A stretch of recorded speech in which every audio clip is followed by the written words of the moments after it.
My name is Andy Dougill and I'm a Professor of Environmental Sustainability at the University of Leeds.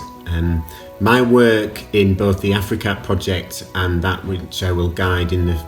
Food Systems Research Network for Africa focuses on looking at strategies and in particular land management practices that can build climate resilience into African agricultural systems. So this work focuses around climate smart agriculture as a route to build that climate resilience into the food system of the future. I'm particularly interested in looking at initiatives like conservation agriculture, where we've been working extensively in Malawi and Zambia for the last 10 to 15 years, but also increasingly looking at soil and water conservation, improved drought tolerant seed varieties, such as the work AFRICAP is doing in both Tanzania and Zambia. In terms of looking at an intervention focused around land management, like conservation agriculture, one thing we've done is to provide a meta-analysis of all the global studies, which does show that maize yields can be sustained through drought years through the uptake of this practice, which is focused on reducing the tillage of the soil and improving the use of crop residues so that there's surface cover at all time on the soil surface. It also involves intercropping of different varieties, cowpeas, groundnuts, crops such as that. If we look at the Malawi studies, we can see how soil structure in particular has been improved by this practice,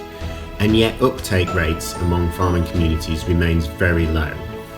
The improvements in soil structure and also in soil carbon storage, which helps to mitigate future climate change, is particularly important when it comes to sustaining a crop through a drought year. So for example, we did a study in the 2015-16 droughts that affected Malawi due to the El Nino conditions that year, and showed that where farmers had followed this practice for over 5 years and where they had access to household labour at key points in the year, then it did improve yields. The link to the village health services in particular areas was an interesting finding, in that it shows that it isn't just an agricultural extension advice that's required, it's more holistic support across the community services that both government provide,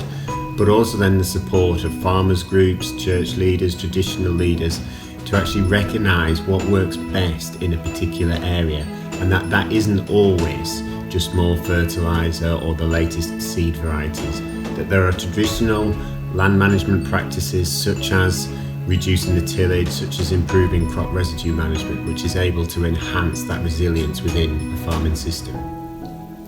To initiate changes like this, we've really shown how it's paramount that we have and can build multi-stakeholder partnerships for change, that we're involving NGOs, consultancies in the sort of research side, in the project design side, but increasingly that both the private sector and those sort of community organisations are vital to actually sustain an intervention into the future, and to build that capacity within local farming communities to have the confidence in their local knowledge and how that interacts with the latest scientific knowledge to provide the most sustainable land management practice for that area.